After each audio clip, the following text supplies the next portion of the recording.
რა თქმა უნდა, ოცნების რეჟიმი დიქტატურის დასამყარებლად ემზადება, სწორედ ამის გამოძახილია პოლიტიკური ოპონენტების განადგურება, NGO სექტორის განადგურება, მედია სექტორის განადგურება, ნებისმიერი იმ ოპონენტის განადგურება, რომელიც ამ რეჟიმის ძალაუფლებაში დარჩენასთან არის შეუთავსებელი, ხო? გარდა იმისა, რომ კონკრეტულად ფიზიკურად ატყვევებენ და აპატიმრებენ პოლიტიკურ ოპონენტებს, ჟურნალისტებს, ახალგაზრდებს, რომელიც მათგან განსხვავებული მოსაზრებებს გამოთქვამენ, თქვენ იცით, როგორ რეპრესიულ კანონმდებლობას იღებენ. მაგალითად, გუშინ გადავალეთ თვალი, სასამართლო სხდომის დარბაზში უკვე იგრძალება გაშუქება სასამართლო სხდომების, რაც უფრო ნაკლებმა ადამიანმა ნახოს ის უსამართლობა, რაც დღეს სასამართლო დარბაზებში არის გამეფებული. მეორე მხრივ სიტყვის და გამოხატვის თავისუფლებისთვის ჩარჩო შეზღუდვების დაწესება, რასაც აკეთებენ. ფარას ეგრეთ წოდებული ვითომ კანონმდებლობა, რომელიც რეალურად NGO სექტორის გასაგუდად და თავისუფალი ადამიანების, რომლებიც აი ამ საქმიანობაში არიან ჩართული, მათ გასაგუდად არის გაკეთებული. მედია სექტორის შემზღუდავი კანონი ნახეთ თქვენ, როდესაც რომლის ძირითადი მიზანიც, რა თქმა უნდა, რაღაცა მედია სტანდარტის ამაღლება და დაწესება კი არ არის, რა თქმა უნდა, მედია საშუალებების განადგურება, რომელთაც ეგრძალებათ ფაქტობრივად უცხოური დაფინანსების მოზიდვა იმისთვის, რომ გადაარჩინონ და მედია მაუწყებლობა გააგრძელონ და ადამიანებს მიაწოდონ სიმართლე. ეს ყველაფერი არის ერთადერთი მიზნით ნაკარნახევი, რაც ემსახურება ივანიშვილის ხანგრძლივად ძალაუფლებაში დარჩენას, რაც დემოკრატიულ ფასეულობებთან, ღირებულებებთან არის შეუთავსებელი. რაც უფრო მეტი ადამიანი ილაპარაკებს ამ ქვეყანაში სიმართლეზე, თავისუფლებაზე და რაც უფრო მეტად ხელმისაწვდომი იქნება ფართო საზოგადოებისთვის, რა თქმა უნდა, ეს მისი ძალაუფლებისთვის არის გამოწვევა. სწორედ ამით არის ნაკარნახევი ბიძინა ივანიშვილის ეს რეპრესიული ნაბიჯები, მაგრამ ერთი მხარე არის ეს და მეორე მხარე არის ის, რომ იმავდროულად შენ ავტოკრატიას შეიძლება აშენებდე ქვეყანაში ან დიქტატურას აშენებდე, მაგრამ ამავდროულად რაღაცა იდეოლოგია შეიძლება გაგაჩნდეს, მაგრამ ეს იდეოლოგია არის რამ ადამიანების კორუფციაში ყოფნა, მეტი ფულის შოვნა, რაც არ უნდა გამოაცხადონ ეხლა თითქოს რაღაცა კორუფციის წინააღმდეგ ბრძოლის სამეულში შედიან ან რაღაცა ვიღაც საჩვენებლად არკავებენ ადამიანებს, ეს არის ჩამყაყებული რეჟიმი, რომელიც თავიდან ბოლომდე კორუფციულ ქვეყანაში შემკრელო სიტუაციაზე კრიტიკული შეფასებები ისმის არა მხოლოდ ქვეყნის შიგნით, არამედ აი შფოთავს ევროპა და ამერიკა. პეტერ ფიშერის პოზიცია ვახსენეთ, ახლა ჯო უილსონის განცხადებასაც გადავხედოთ. არალეგიტიმურმა ქართული ოცნების რეჟიმმა ოპოზიციონერი ლიდერები უკანონოდ დააკავა. ივანიშვილი კომუნისტური ჩინეთის სამსახურში მყოფი ერთპარტიული სახელმწიფოს შექმნას ცდილობს და ასე შემდეგ და ასე შემდეგ. ეს არის უილსონის პოზიცია. აღმოჩნდა თუ არა ქართული ოცნება იმაზე, ასე ვთქვათ, რთული და მძიმე მოწინააღმდეგე და პოლიტიკური მეტოქე, ვიდრე ფიქრობდით და რამდენად მოგიწევთ ოპოზიციურ პარტიებს გეგმების შეცვლა, ახალ დღის წესრიგზე, ასე ვთქვათ, გადასვლა იმის ფონზე, რაც უკვე ქართულმა ოცნებამ დამართა ოპოზიციურ სპექტრს. რა თქმა უნდა, ეხლა ინფანტილური არავინ არ იყო, ვინც იფიქრებდა, რომ ესე რომ ვთქვათ, სუსტი მეტოქე არის ოცნების რეჟიმი და ხელისუფლება, იმიტომ რომ ძალაუფლების აბსოლუტურად ყველა ბერკეტი უჭირავთ ხელში, დაწყებული საკანონმდებლო ხელისუფლებით, აღმასრულებელი ხელისუფლებით, ყველა სახელმწიფო ინსტიტუტი ფაქტიურად მიტაცებულია ერთი პარტიის მიერ და ჯიბეში უზის სასამართლო ხელისუფლება მათ ხელშია და აი ამ პირობებში, რა თქმა უნდა, რეჟიმთან ბრძოლა არის რთული, თუმცა აქ ჩვენ გვჭირდება უკომპრომისო გადაწყვეტილებები და თქვენ კითხულობდით ეხლა ჩვენი მეგობარი ქვეყნის ელჩის განცხადებას, თუმცა მე ვიტყოდი, რომ ჩვენ შეშფოთებაზე მეტი გვჭირდება მხარდაჭერის თვალსაზრისით ეხლა, იმიტომ რომ არ ვართ მარტივ სიტუაციაში და შეშფოთებები და აღშფოთებების მიღმა კონკრეტული მხარდამჭერი გზავნილები უნდა ისმოდეს და კონკრეტული ქმედებებს უნდა ხედავდეს ქართული ხალხი. ქართული ხალხი დღეს აი მურჩხულთან, ამ მონსტრთან არის მარტო პირისპირ დარჩენილი და ერთადერთი თავისი გამძლეობის, თანმიმდევრობის და თავისი ისტორიული გენეტიკის იმედად არის დარჩენილი და ჩვენ გვჭირდება ყოველთვის როგორც წარსულში გვჭირდებოდა ჩვენი პარტნიორების დახმარება, რომლებიც გვეხმარებოდნენ და ამ ქვეყანაში მართლაც მნიშვნელოვანი კონტრიბუცია აქვს შემოტანილი ბოლოს 10 წლის განმავლობაში ამ ქვეყნის ტერიტორიული მთლიანობის და მხარდაჭერის თვალსაზრისით იქნება თუ სახელმწიფო ინსტიტუტების მშენებლობის თვალსაზრისით იქნება იგივე ფერმერების დახმარების თვალსაზრისით იქნება, თავისუფალი მედიის მხარდაჭერის თვალსაზრისით იქნება. ძალიან ბევრი გვჭირდება ეხლა ჩვენ გვჭირდება რომ მარტო არ დავვრჩეთ ამ ოცნების ეგრეთ წოდებულ რეჟიმთან და კონკრეტული ქმედებები გვჭირდება ჩვენ ამისთვის. ძალიან მკაფიო უნდა იყოს დასავლეთის პოზიცია ოცნების რეჟიმთან მიმართებით, მათ შორის ამ გზავნილებთან მიმართებით. აი მაგალითად 26 ივნისზე ევროპის საბჭოს საპარლამენტო ასამბლეაში იგეგმება საქართველოს საკითხზე დებატების გამართვა. გუშინ იცით რომ ევროკავშირის საგარეო საქმეთა მინისტრების შეხვედრაზე იმსჯელეს იმ ყველაფერზე, რაც ჩვენს ქვეყანაში ხდება, როგორც გაფართოების საკითხებში ევროკომისარმა მარტა კოსმა გააკეთა განცხადება საგარეო საქმეთა მინისტრის შეხვედრაზე. საქართველოში დემოკრატიული საფუძვლების უწყვეტი ეროზიის გამო სერიოზული შეშფოთება გამოხატა. ციტატა: "ვაგრძელებთ ქართველი ხალხის გვერდით დგომას და ვაძლიერებთ ჩვენს ხარდაჭერას", ამბობს კოსი, თუმცა აი მართლაც ჩნდება კითხვა, სად და რაში ჩანს ევროკავშირის ეს გაძლიერებული მხარდაჭერა. აი რა არის ის კონკრეტული ნაბიჯები, რასაც პარტნიორებისგან ელოდებით და მეორე მხრივ რამდენად შეუძლია ევროპას და ამერიკას უფრო მეტის გაკეთება ამ პროცესში? ჩვენ აბსოლუტურად ძალიან კარგად გვესმის, რომ შეერთებული შტატები ჩვენი მტკიცე პარტნიორია, ქართული ხალხის მტკიცე მხარდამჭერია, მათ შორის ტრამპის ახალი ადმინისტრაციაც.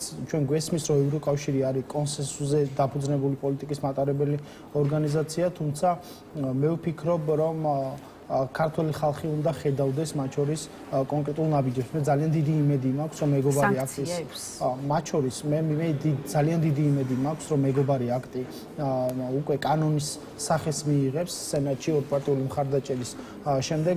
მე ასევე ძალიან დიდი იმედი მაქვს, რომ ევროკავშირი შეძლებს დაძლიოს უნგრული და სლოვაკური ვეტო აი ამ რეჟიმის წინააღმდეგ, რომელსაც ძალიან ხშირად ეფექტურად იყენებს ხოლმე ეს ოცნების რეჟიმი ჩვენ წინააღმდეგ. ჩვენ რა თქმა უნდა არ ვართ მომხრე, რომ სანქციების რაიმე ტიპის სახის ეს შემზღუდავი ნორმა შეეხოს ჩვენს მოქალაქეს იგივე ვიზა ლიბერალიზაციის თვალსაზრისით, თუმცა ევროკავშირი უნდა იყოს აქტიური პოლიტიკის მატარებელი იმ ადამიანებთან, კონკრეტულ ადამიანებთან მიმართებით, რომლებიც ამ რეჟიმის საყრდენი არიან. მე არ ვსაუბრობ რამდენიმე ადამიანზე, რომელიც შეიძლება ეხაც დასანქცირებულია და დასანქცირების რეჟიმშია. ეს სანქციები უნდა შეეხოს ყველა იმ ადამიანს, რომელიც ამ უკანონობაში არის ჩართული. ეს სანქციები უნდა შეეხოს რეჟიმის სპონსორ ბიზნესებს, პირდაპირ გეუბნებით ბიზნესმენებს. ისინი არ არიან კონტრიბუტორები ამ ქვეყნის ეკონომიკაში რაიმე შემომტანებელი. ისინი პირიქით ამ ქვეყნის ბიუჯეტს ასხედან და პარაზიტებივით წოვენ, ხო? მე მინახავს ბიზნესმენს ეძახის ადამიანი საკუთარ თავს და მისი ბიზნესი რა არის, იცით? არც ნოვატორობა აქვს რამის, არც გამომგონებელია რამის, არც ექსპორტზე გააქვს პროდუქცია, არც რამის შექმნით არის დაკავებული. ერთადერთი რითიც არის დაკავებული ტენდერში მონაწილეობით, როგორმე სადღაც სახელმწიფოს ფულს მიაჯდეს პარაზიტივით და იქიდანაც რაღაცა მოიპაროს, ამოპარული ფულიდან ატკატე ვიღაცას წაუღოს. აი ამას იძახიან აი ეს ცეხავიკები, ბიზნესმენები საკუთარ თავს და აი ესეთი ბიზნესები ყველა აბსოლუტურად უნდა იგრძნონ მათ კონკრეტული პოზიცია რა იქნება ევროკავშირის და ამერიკის შეერთებული შტატების. ან როგორ წარმოუდგენიათ ბიზნეს გარემოს წარმოება ავტოკრატიულ სახელმწიფოში. ჩვენ არანაირი რესურსი არ აქვს ბიძინა ივანიშვილს, რომ ამ ქვეყანაში ავტოკრატია შეძლოს და არჩინოს, იმიტომ რომ არც ბუნებრივი რესურსები აქვს და სანდო პარტნიორიც ვერ იქნება სხვა ქვეყნებისგან განსხვავებით, რომელიც დასავლეთ შეიძლება ჭირდებოდეს. აი ამ პირობებში ავტოკრატიის აშენებას ჭირდება რესურსები, რომელიც ივანიშვილს არ აქვს და აი ამ საქმეში ჭირდება ჩვენ დახმარება, რომ მაქსიმალურად კაფეო იყოს გადაწყვეტილება. ხდება გუშინდელ შეხვედრაზე, რომელიც ევროკავშირში გაიმართა, იმსჯელეს რიგი ქართველი მოსამართლის დასანქცირების საკითხზე, მაგრამ შეთანხმებას ვერ მიაღწიეს ევროკავშირის უმაღლესმა წარმომადგენელმა კაია კალასმა გააკეთა ამ საკითხზე განცხადება. დემონსტრანტების წინააღმდეგ სასჯელები უკიდურესად მკაცრია, იყო განხილვა სანქციების დაწესების შესახებ მოსამართლეებისთვის, რომლებიც რეპრესიულ ღონისძიებებს ახორციელებენ, თუმცა ამჟამად შეთანხმებას ვერ მივაღწიეთ და საკითხს ივლისში დავუბრუნდებით, თუ ამბობს კაია კალასი. აი ივლისში და ერთ თვეში რა პერსპექტივა შეიძლება გქონდეს დამატებითი სანქციების შემოღების საუბრობდი ზუსტად რომ ივლისში იმედი მაქვს კონსენსუსი შედგება ამ გადაწყვეტილებასთან. მაგრამ რა გაძლევთ ამ იმედის სხვა შემთხვევაში ინდივიდუალურად შეუძლიათ ქვეყნებს მსგავსი ტიპის გადაწყვეტილების მიღება, რასაც ევროკავშირის კონსენსუსური გადაწყვეტილება საბჭოს ფორმატი და მინისტერიალი არ ჭირდება და გადაწყვეტილებაც ევროპული საბჭოს გარეშე შეუძლიათ მიიღონ რიგმა სახელმწიფოებმა და მე იმედი მაქვს, რომ ძალიან კაფეო ხაზგასმული პოლიტიკა იქნება დასავლეთ საქართველოსთან მიმართებით ქართული ხალხის მხარდაჭერის. შეშფოთება, აღშფოთება ვიცით, მაგრამ ქართველი ხალხიც უკვე ძალიან დაიღალა რეჟიმთან ბრძოლით, უკომპრომისო და 200 დღეზე მეტია რუსთაველის გამზირზე ადამიანი აპროტესტებს. ვიღაცამ ხო შეიძლება ესე რომ ვთქვა და ბევრი გვინახავს ესეთი ადამიანი, ვინც ბრძოლაში ხელი ჩამოუშვა. მაგრამ ეს ენერგია საპროტესტო ხო არსად არ გამქრალა, ადამიანების პროტესტი არსად არ გამქრალა.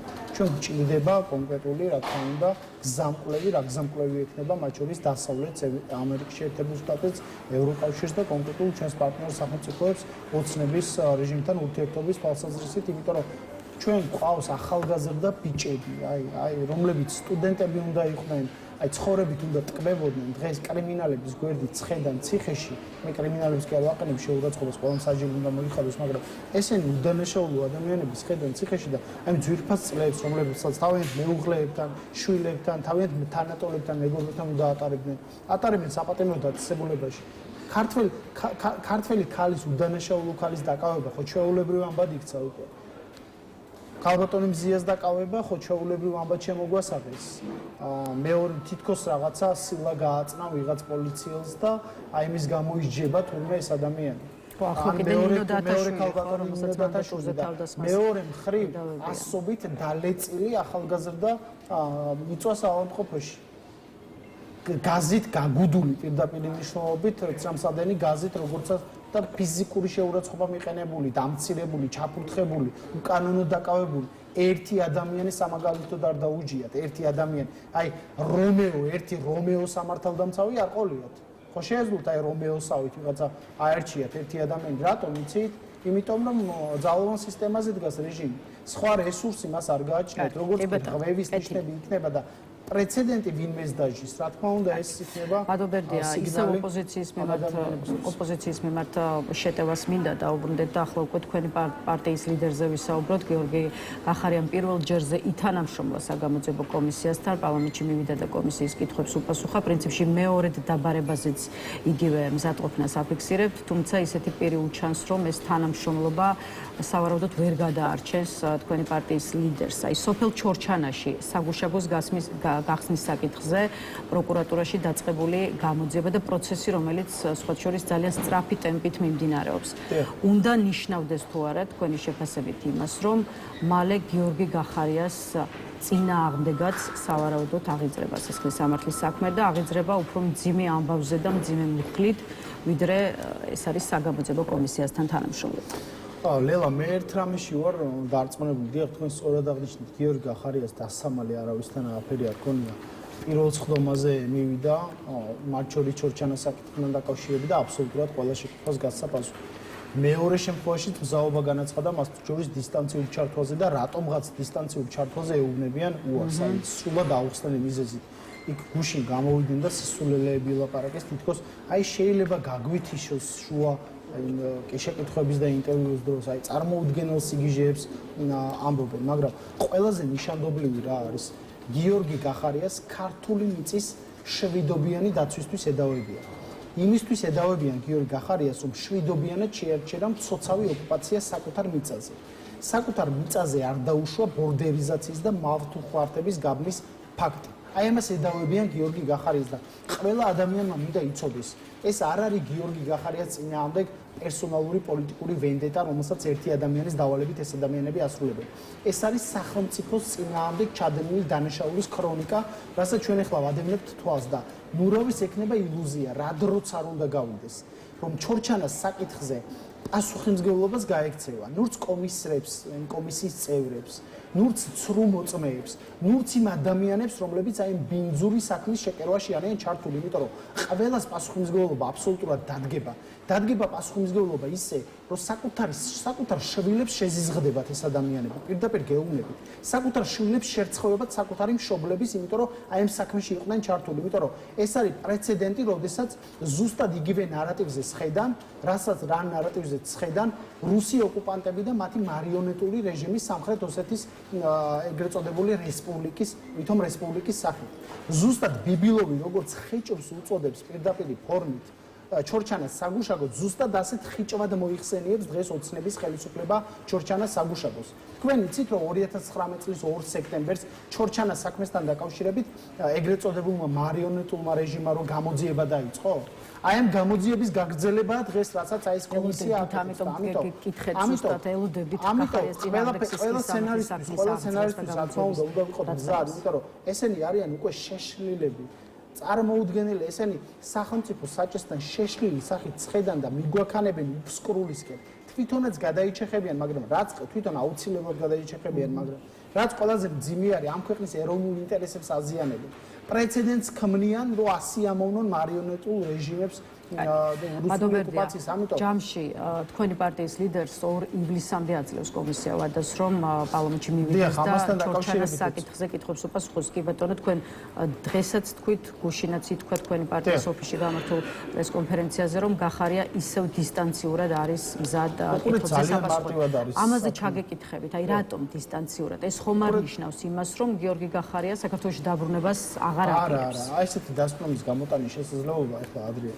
გიორგი, თქვენ იცით რომ საერთაშორისო ვიზიტები რამდენიმე კვირით ადრე იგეგმება ხოლმე და ეს არ არის რაღაცა ერთდღიანი და ორდღიანი ვიზიტები, რამდენიმე სახელმწიფოში დაგეგმილი ვიზიტებია საერთაშორისო ვიზიტების ფარგლებში. რამდენიანი ვიზიტით არის რამდენიმე ვიზიტი ახლა ამ კალენდარს ჩვენ არ უთანხმებთ არც კომისიას. კომისიას აქვს შესაძლებლობა საკუთარი დებულებით დისტანციურად ჩართოს გამოსაკითხი პირიდან მისგან მოისმინოს ახსნა-განმარტებები. მეცაც გეტყვით, ასეთი შემოთავაზება გიორგი გახარიამ პირველი ინტერვიუს დროს მიიღო. თუმცა მაშინ საქართველოში ჩამოდიოდა და მისცა პირადი ინტერვიუ საგამოძიებო კომისიას. მას შეკითხვებზე პასუხის გაცემის პრობლემა არ აქვს. პირველი პრეცედენტი იყო, როცა კომისიამ თავად გვაეხა უარი დისტანციურ ჩართვაზე. 2 ივლისსაც გიორგი გახარია ძალიან კარგად იციან მათ, რომ საზღვარგარეთ იქნება მნიშვნელოვან შეხვედრებზე. ზუსტად იციან, ამიტომ კიდევ ერთხელ ვამბობ, დისტანციურად გთავაზობ. თქვენი მიზანი ხო ის არის, რომ შეკითხვებზე მოისმინოთ პასუხი. აგერ გაძლევთ ამ შესაძლებლობას, რომ დასვათ ეს შეკითხვები და პასუხები მოისმინოთ.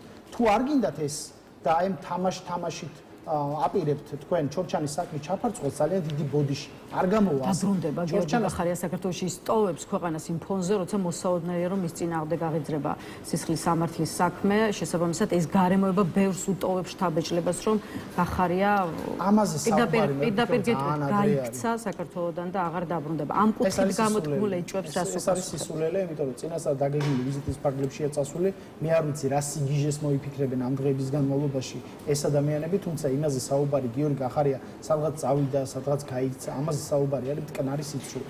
თუ ეხა მაინც და მაინც თია წულუკიანს უნდა პირადად ჩახედოს გიორგი გახარიას თვალებში, ეგ არ ვიცი და ეს თუ ხუშტური არის კონკრეტული კომისიის წევრების და ამ კომისიის გადაწყვეტილების, მაგრამ ძალიან მარტივად არის შესაძლებელი თანამედროვე ტექნოლოგიურ სამყაროში ეხა გურა მაჭარაშვილს რო ფიზიკურად არიჯდეს ან იმას სხვა ადამიანებს იქ სოზარ სუბარს კომისიაში ჩაერთოს დისტანციურად და მისცეს ჩვენება. თუ მიზანი რეალური ის არის, რომ მოისმინონ მისგან ახსნა-განმარტება. თუ მიზანი ეს არ არის და ჩორჩანის საქმე ჩაფარცხვა უნდა, როგორც თავიანთი ტელევიზიებით, აი ბინზური, აი სალაფავის მომზადებელი ტელევიზიებით აკეთებენ აი ყველაფერს, ხო? რაღაც დაგაბრალებენ, მე იმის თქმის საშუალებები არც მიგიწევენ, რომ პასუხი გაციან ამ ბრალდებით. თუ მსგავსად აპირებენ, ეს ესე ვერ იქნება. ჩორჩანასთან დაკავშირებული საკითხი ესე ვერ იქნება. გუშინ ძალიან კარგად თქვა ბატონმა გოგიჩაიშვილმა ტელევიზიის ეთერში, რომ ეს არის თია ჩოჩიევის კომისია და ეს არის ძალიან მძიმე ამბავი. აი ამ კომისიის წევრებისთვისაც, მათი ოჯახის წევრებისთვისაც, ამ ქვეყნისთვისაც წარმოუდგენელია საკუთარ შინაგან საქმეთა მინისტრს, რომელმაც საკუთარ კონტროლირება ტერიტორიაზე საგუშაგოს აგებით მილიონობით კვადრატული მეტრი მიწა შეუნარჩუნა ამ ქვეყანას ასამართლებდე.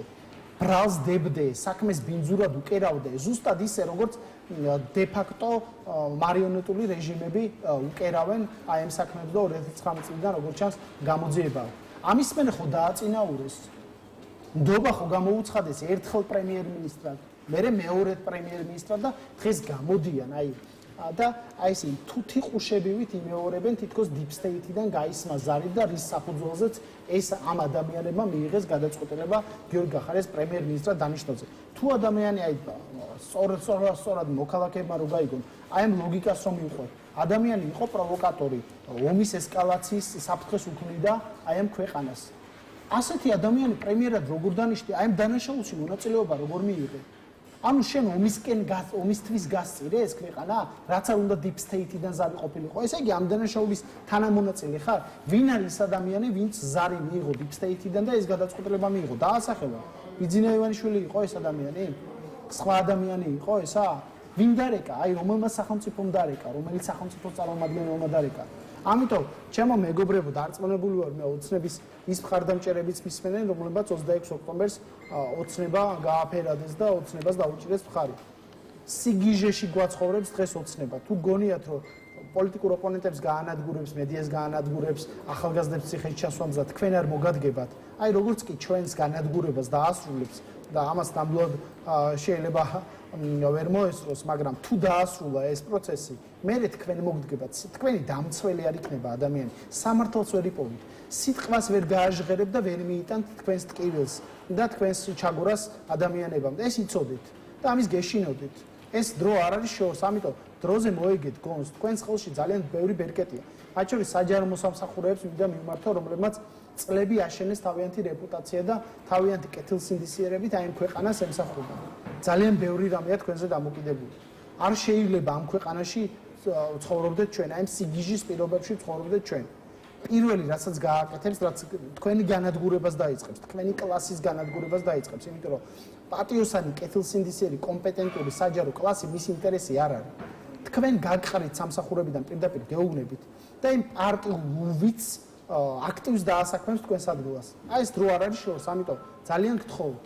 ძალიან გთხოვთ დროზე მოდით გონს. ბადობერდია ადგილობრივი არჩევნების საკითხზეც უნდა გკითხოთ უკვე იმ ფონზე, როცა ფაქტობრივად ოპოზიციონერი ლიდერების გარეშე რჩება ოპოზიციური სპექტრი, აი მამუკა ხაზარაძემ გუშინ პატიმრობის განჩენის გამოცხადების შემდეგ თქვა, რომ არჩევნებთან დაკავშირებული გეგმები არ უნდა შეცვალონ და თბილისის დეოკუპაციისთვის ბრძოლა უნდა გაგრძელდეს, მათ შორის ამ ბრძოლას მე და ბადრი ჯაფარიძე ციხიდან გავაგრძელებთო, ასეთი იყო ხაზარაძის განცხადება. აი მუნიციპალურ არჩევნებში მონაწილეობის თაობაზე თქვენი პარტიის გეგმებს თუ შეცვლის მოცემულობა, თუ კი გიორგი გახარიას ხელბორკილებს დაადებენ. რა თქმა უნდა, იმ შემთხვევაში თუ კი საქართველოში დაბრუნდება და თქვენ ამბობთ, რომ დაბრუნებას აპირებს. ბატონო, რას ვამბობ? დაბრუნებას აპირებს, ხო, გიორგი გახარია? რა ვიცი, გასაქცევი გიორგი გახარია ჯერჯერობით არაფერი არ აქვს. რაც შეეხება თვითმმართველობის საკითხს, მე ვფიქრობ, ვიღაცის რა, ანუ პოლიტიკური ლიდერების პატიმრობა არ უნდა განსაზღვრავდეს პოლიტიკური ასეთ მნიშვნელოვან პოლიტიკური გადაწყვეტილებებს და ძალიან სწორი პოზიცია ჰქონდათ მამუკა ხაზარაძეს და ბადრი ჯაფარიძეს. მე ესე ვფიქრობ, ამ საკითხთან მიმართებით ჩვენი პოზიცია პირველივე დღიდანვე, როდესაც ეს პოზიცია დავაფიქსირეთ, არის უცვლელი. ჩვენ არც ერთი ბრძოლის ბასტიონზე არ ვიტყვით უარს და არც ერთ ბასტიონს ბრძოლის არ დავთმობთ და დროშას არ ჩამოვწევთ. ეს არის ჩვენი გაცხადებული პოზიცია. ყველა ბრძოლაში შევალთ. ქუჩა იქნება, საერთაშორისო ასპარეზი იქნება, არჩევნები იქნება, ყველა ბრძოლაში. მე მგონი ქუჩაზე პირველად ალაპარაკდით, არა? მე რამდენადაც მახსოვს, ხო, მაგრამ აქ ასე დავარცხნილ საპროტესტო აქციებს, ხო, არ შედობიან პროტესტზე რა თქმა უნდა და არა რაღაცა არა და მე მინდა პირიქით გითხოთ, ხომ არ ფიქრობთ, რომ მართლა რაღაც გაქვთ შესაძლებელი მთლიანად ოპოზიციურ სპექტრს გულისხმობთ, ხომ არ ჩანს, რომ აი ეს პოლიტიკური ბრძოლის სტანდარტული მეთოდები და ასე ვთქვათ, დავარცხნილი გეგმები არ მუშაობს ქართული ოცნების წინააღმდეგ. საჭიროა თორე რამე ახალი გეგმა, რომ ხელისუფლებას მნიშვნელოვანი დარტყმა მიაყენოთ. მე ვფიქრობ, მუშაობს ეს, იმიტომ რომ რეჟიმი ეხლა როგორც იქცევა, ეს არ არის სტანდარტული ქცევა, ხო, რეჟიმის, მას უნდა დიქტატურა დაამყაროს ამ ქვეყანაში, ძიმე ავტოკრატია დაამყაროს ამ ქვეყანაში, შესაბამისად, ქართული ხალხის მშვიდობიანმა ბრძოლამ რაღაცა ტიპის შედეგები გამოიღო, მათ შორის არაღიარების თვალსაზრისით, ოცნების ხელისუფლების და ასე შემდეგ. ამიტომ მე ვფიქრობ, ჩვენ რაც ყველაზე მეტად გჭირდება, უნდა ვიყოთ ბევრი, უნდა ვიყოთ ქუჩაში. მე ვიცი, რომ ძალიან ბევრი ადამიანი დაიღალა, ძალიან ბევრი ადამიანი შეიძლება ხელები აქვს ჩამოშებული, მაგრამ მე ვიცი, რომ თქვენი ფასეულობები არ შეცვლა ამ ადამიანებს მინდა მიმართოთ, თქვენი განწყობები არ შეცვლა. ამიტომ თქვენს ბრძოლას, ყოველდღე რუსთაველზე დგომას, მშვიდობიან პროტესტს არ აქვს მნიშვნელობა ეს ზუსტად რუსთაველის გამზირზე იქნება თუ თქვენ სოციუმში, თქვენს გარემოში, Facebook-ზე ჯერჯერობით გვაქვს ამის გამოხატვის შესაძლებლობა, თქვენ სამსახურებში აქვს ძალიან დიდი მნიშვნელობა. ამ საპროტესტო ტალღამ უნდა მოიცვას ქვეყანა და ჩვენ კიდევ ოპოზიციონერ პოლიტიკოსებს გვაქვს ვალდებულება ვიყოთ თანმიმდევრულები რეჟიმთან ბრძოლაში და რა თქმა უნდა ბევრი საერთო უნდა გამოვნახოთ. ახალი არჩევნები არის ამ ქვეყანაში პოლიტიკური კრიზისის განმუხტვის ერთადერთი შესაძლებლობა პოლიტიკური პატრიოტების უპირობო გათავისუფლება. ბელარუსიც კი იძულებული გახდა გამოიშვა პოლიტიკური პატიმრები, ამიტომ მე და აბსოლუტურად დარწმუნებული ვარ, რომ ქართული ხალხის ბრძოლა არ იქნება გაჩერებული და ის აუცილებლად დასრულდება ამ ადამიანების გათავისუფლებით, რაც თავარია. აი გიორგი ვაშაძე ამბობს მაგალითად შემოდგომიდან სერიოზული პროცესები დაიწყება საქართველოში და ძალიან სერიოზული ცვლილებები იქნებაო. თქვენს პარტიას რა მოლოდინი გაქვთ შემოდგომასთან დაკავშირებით? რა პროცესები შეიძლება ვნახოთ შემოდგომაზე, ან როგორ უზრუნველყოფს ოპოზიცია შემოდგომაზე, ასე ვთქვათ, უფრო მაღალი პოლიტიკური ტემპერატურის შექმნას, როცა ამას ახლა ვერ აკეთებთ, ან გიჭერთ ამ შემთხვევაში. ვაშაძე კონკრეტულად რას გულისხმობდა, თუმცა ჩვენი გეგმა არის, რა თქმა უნდა, თანმიმდევრული ყველა ბრძოლის გამოყენება, შემოდგომა არის დრო, როდესაც თვითმმართველობის არჩევნები იმართება და მე ჩვენს მოქალაქეებს მინდა ვიმართო ხელები არ უნდა ჩამოუშვათ, ყურები არ უნდა ჩამოვყაროთ და ყველა ბრძოლაში უნდა მივიღოთ მონაწილეობა. ბრძოლის მხოლოდ ერთი მეთოდი და რაღაც ყოველდღიური რუსთაველის გადაკეტვა. სალომე ზურაბიშვილის პლატფორმას ხომ არ სალომე ზურაბიშვილთან შექმნილ პლატფორმასაც ხომ არ დაუბრუნდებით? რა ვიცი, ამ პლატფორმასთან დაკავშირებით ჩვენ გაცხადებული პოზიცია გვაქვს, რომ მიმორი საკითხის გარშემო ამ პლატფორმის ნაწილი ვიყავით და აქ განსხვავებული მოსაზრებები არ არსებობს. იმის იქით ამ პლატფორმაზე რა ხდება მე არ ვიცი სიმართლედ. კარგი. ბოლო კითხვა მინდა დაგისვათ გუშინ ახკვეთის ღონისძიების სახით პატიმრობა შეუფარდეს თქვენ გარკვეულწილად შეეხეთ კიდეც რომეო მიქაუტაძის საქმეს. ხო, ახკვეთის ღონისძიების სახით პატიმრობა შეუფარდეს ეკონომიკის მინისტრის ყოფილ მოადგილეს, რომელსაც დიდი ოდენობით საბიუჯეტო თანხების რაღაცა მითვისებას ედავებიან. მისი საქმე რას გეუბნებათ, ესეც გითხარით, რომეო მიქაუტაძე ირაკლი ღარიბაშვილის კადრად მოიაზრება, არის მოსაზრება, რომ მიქაუტაძის დაკავება ერთგვარი გაფრთხილება ირაკლი ღარიბაშვილის. აი თქვენ რამდენად უყურებთ ამ საქმეს ასე და რატომ შეიძლება თუ კი ეს ასე შეიძლება იყოს ქართული ოცნება აფრთხილება? ეს შიდა დაპირისპირების ამბავია, ხო? ანუ ეს კორუფციის გამოძახილი ხო არ არის ახლა რეალურად და რა თქმა უნდა კორუფციაში ერთი შეხედვით ჩანს, რომ ეს ადამიანი ალბათ ჩართული იყო და მე ახლა არ დავარღვევ დანაშაულობის რეზოლუციას, თუმცა ცალსახაა, რომ აუხსნელია ის დაუსაბუთებელი ქონება, რაც შეიძლება ამ ადამიანს ჰქონდეს დეკლარირებული. ამიტომ ეს არის რომეოების ხელისუფლება, ჩემო მეგობრებო. რომეო ერთი ადამიანია, ფასადურად გაჩვენებენ, რომ კორუფციას ებრძვიან, თორე კორუფციას აი ფაქტობრივად ობობასავით აქვს ქსელი გაბმული, თქვენ ხო იცით ძალიან კარგად. აი მუნიციპალიტეტებში მაცხოვრებელ ადამიანებო, რომ თქვენ ზემდგომი თანამდებობის პირები როგორ აკეთებენ ფულს.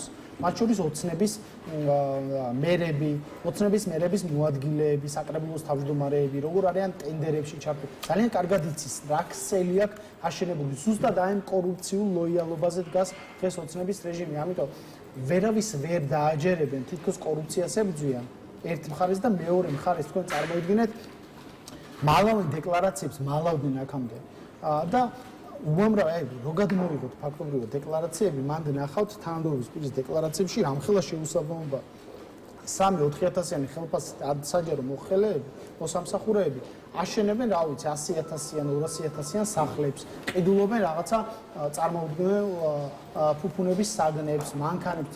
ხო არ შეიძლება ეს ბუნებრივად არათავსებადია, რა თქვენ ყოფნით? თქვენ უბრალოდ სოცდაუცველებად გაფორმებენ, იქ 300 ლარიან ხელფასებზე გაფორმებენ და თვითონ აი ესე პირდაპირ ფორმით ვიტყოდი, აი ღორული ცხოვრებით ცხოვრობენ რა. აი ღორული ცხოვრებით. აი ეს არის ამათი სტილი და აი ეს უნდა დამთავრდეს ამ ქვეყანაში. თორე სამართლიანობა არ იქნება არც თქვენი შვილისთვის და არც თქვენი მეგობრებისთვის, არც თქვენი ოჯახის წევრებისთვის. მადლობა თქვენი დასასრული და ჩვენიც და ამ ქვეყნისაც. მადლობა მეტად გადაგიხადოთ ბატონ ბერდია სტუმრობისთვის, დაგემშვიდობებით. ბერდია სიჭინავა პასუხობდა ჩვენს კითხვებს.